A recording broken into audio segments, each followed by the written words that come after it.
Hey there, everybody. It's Daniel Bryan Says from Twitter fame. Last I checked, I have 1,081 followers. I hope it's gone up, cause I don't know.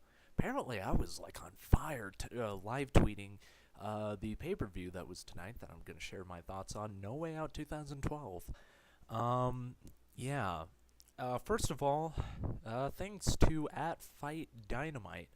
That's Ashlyn from Twitter, because she gave me a link to a live stream, so I didn't have to pay to watch it. So thank you, because I really didn't want to pay like God, $60 I think for pay-per-views nowadays for WWE.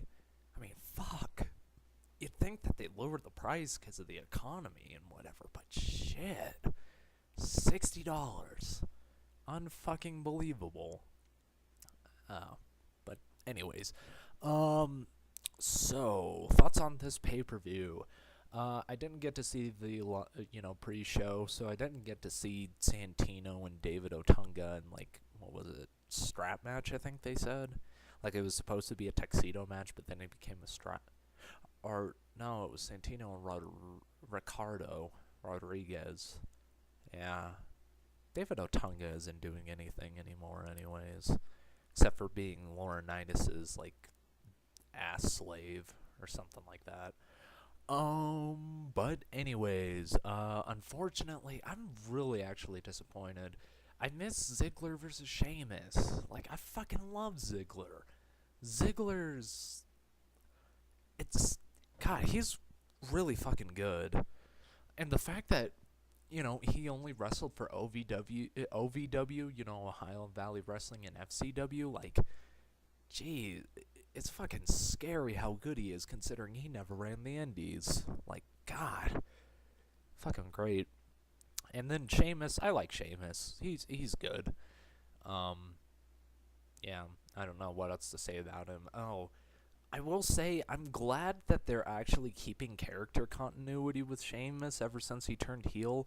Cause does anybody else remember fucking back when he was a heel and WWE champ and whatever? Like, one second he was this unstoppable Irish warrior, fella, and then he turned into a gigantic chicken shit the next. Like, I'm glad that there's continuity with the character at least, and I like the fact that he gets mad and loses his temper and does stupid shit. Like that's good. That's a good character flaw. The best characters are the ones that have flaws. And now you know. But anyways, I'm just gonna assume this was a good match because you can't go wrong with Ziggler. Really, you can put him in the ring with anyone, and chances are he'll pull out a pretty decent match. But anywho, Cody Rhodes versus Christian for the Intercontinental title was the next. Oh, by the way, Sheamus versus Dolph Ziggler. That was for the World Heavyweight title. It's supposed to be Sheamus versus Alberto Del Rio, but he got a concussion or some shit, kayfabe injury. Anywho, Cody Rhodes versus Christian for the Intercontinental title. I only saw the last half of this match because that's when I started the pay-per-view. But God, that was my favorite match of the night personally, and I only saw half of it. So imagine how fucking amazing it would have been if I saw the full match. Because Cody Rhodes, he's gonna be a world champion within the next year. This is my prediction. And then Christian he should have been world champion a lot sooner than he was, and they should have given him an actual title run instead of having him lose it to Randy Orton 5 days later or the next pay-per-view. Like, God, I've been saying that Christian should be world champion for a while, just from his shit in TNA. Like, he was a good champion in TNA. Fuck TNA, but anywho, that's beside the point. Yeah, it was just a fantastic match. And I only saw the last half of it, so there you go. Next match was the Fatal 4-Way Tag match, I think. And that was Primo and Epico, former tag team champions. They were accompanied to the ring by Rosa Mendez, fuck her, and Abraham Washington. Unfuck him because Abraham Washington is awesome. AW, you know? Oh, I don't know what that little dance was for. It would have been more appropriate for talking about Darren Young and Titus O'Neil, who were the other entrants and who were another team in that match. You know, primetime players making those millions and millions and millions and millions of dollars. Yeah, I'll admit, I didn't like them at first. I thought, like, oh, what the fuck are these jerk-offs from NXT doing? But they've grown on me. I like them. I actually like their theme song, too, which is weird, because I hate most mainstream rap. And I guess that's not mainstream, but it has the same sound. But I like it. And then they also faced Tyson Kidd and Justin Gabriel. I heard that they were a tag team in NXT, and I heard that they're actually a really good tag team, too. So this was my first chance to kind of see what they had going for them. And then they also faced the Usos, who are probably my favorite tag team in WWE right now. I don't understand why they're not multiple-time tag champs by this time. This was a really fun match. Like, I loved everyone in the match, first of all, so that made it really nice. Okay, I don't love Justin Gabriel. I mean, I like him. He's one of the few guys from the first season of NXT that I don't hate. Okay, I only hate Heath Slater. Fuck you, Heath Slater. But you know, he shows promise. He showed promise back then. Somebody said that he was WWE's AJ Styles, and yeah, bullshit. AJ's so much better. But yeah, I like Justin. But anyways, this match really fun. I liked it a lot. I'm glad that tag match was actually on pay-per-view. And this match was to determine the number one contenders for the tag team titles. And Darren Young and Titus O'Neil actually ended up winning. You know, good for them. Primetime players. And Abraham Washington turned on Primo and Epico and sided with, Young and O'Neil, which I didn't see coming, but I like it. I like it. You know? Fun match. Oh, and fucking really awesome spot that Tyson Kidd did. Basically, the setup for it was like, I guess Primo or some. I'll say Primo just because I can't remember the different who it was. It was either Primo or Epico, but I'm gonna say Primo because fucking why not? But anyways, Primo, he's climbing up to the top rope after everybody did this weird running out of the ring, you know, flippy shit spot fest. Pardon. And then, you know, Primo's going up. Tyson Kidd hits him. And, you know, like, the way Primo was positioned, he was, like, sitting on one of the ropes and the thing that connects the turnbuckle post to the actual turnbuckle. And, you know, he was facing everybody that was on the outside. And so then Tyson Kidd goes up and does a Frankensteiner off the top rope onto Primo, and Primo just kind of lands on top of everyone on the outside. That was really cool. That was like, you know, Puro / PWG / random indie spot. And that was cool. Then the next match was Layla versus Beth Phoenix. God, you know, hats off to those girls. Layla's really good. She not only has charisma, but she can wrestle too, and she's hot. She is all sorts of bangable. And same with Beth. And they put on a good match. And it's been such a long time since I've seen a good Divas wrestling match, and they did a really good job.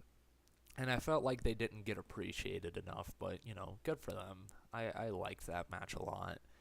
Then it was Sin Cara versus Unico, because, you know, it's not a WWE card unless you have, you know, really racist characters. And in other words, I'm talking about Unico. Like, God, the lowrider bike? Fuck, you might as well have him, like, you know, jumping over borders in his ring entrance, you know, making tacos and... I should stop talking now or else Michael Hayes might hear me, and, fuck, he'd actually give that to Unico and Camacho. So I'm just gonna shy away from that. And for those of you who are like, oh, it's funny because he's kidding around, do you remember the Mexicools? What do they ride out on? Yeah, that's right, a fucking lawnmower. It's not. It is entirely possible. Um. Anywho, I didn't get to see like all but the first minute of that match because I actually called my grandfathers on Father's Day because I'm a good person, and you're not. You're a piece of shit for not doing that. You're going to hell. Um, but I'm just gonna assume it was a good match, decent. I don't know. I don't know if I like Sin Cara yet or not. Cause Sin Cara, he's improved. He's improved since the last time I saw him in WWE, admittedly, but his matches still look choreographed as fuck. Like, God. I think Raven said it best when he said, matches shouldn't look choreographed, but they should have a certain flow to them. Rey Mysterio, he had that down. Sin Cara, no. Unfortunately, his matches, you can watch them and say, yeah, they planned every single one of these spots out in the back. It is what it is. I think next was or was it the Ryback squash? I can't. No, because I was able to see the Ryback squash, but I wasn't able to see all of CM Punk versus Kane versus Daniel Bryan for the WWE title. I saw the last half of this one again, and I'm just going to go ahead and assume that it was a good match because, Kane and Punk, fuck, they have great chemistry. And Daniel Bryan, Bryan Danielson, he has great chemistry with anyone he's in the ring with. And, it was, triple threat match. What can I say? Lots of people getting knocked out. Like one person getting knocked out of the ring, then, series of moves, then another person gets knocked out. Daniel Bryan, he saw that GTS for a good fucking 5 minutes straight, I think. I don't know if he died or anything. I certainly hope not, because, again, my account is Daniel Bryan says. He's kind of, my gimmick. So if he dies, then shit. I guess I'm going to have to turn it to either at Alex Shelley says or at Dean Ambrose says. Yeah. I can't wait till Dean Ambrose debuts in WWE. I really can't. They need him. But anywho, that match, I'll say it was good. And then AJ's, let me first of all say, I love AJ. She's probably my favorite diva in WWE right now. Not only because one, she's hot. I don't care if she, people are like, oh, she's so small. She's hot because of the whole crazy gimmick thing. Yeah, I really like her too because of the crazy gimmick thing. She really pulls it off. And then 3, good wrestler. 4, she's taking this feud, which was originally just a chair orgy, because Bryan hits Kane with a chair, then Kane hits Punk with a chair, and Punk hits Bryan with a chair, and everybody's fucking hitting each other with chairs. And, it's like, okay, at least it's not, John Cena versus, Monster Heel number 374. But, she adds this whole new dynamic to the feud, and I just fucking love it. I dig crazy chicks. I dig AJ. Something me and CM Punk have in common. Because it's not just a gimmick, I think. Because Punk dated Daphne at the beginning of his ROH career. I don't know how many of you knew that, but he did date Daphne. So there you go. But yeah, I enjoyed that whole thing, and AJ's just, God, she's awesome. All sorts of bangable too. And then I think the next match was a Ryback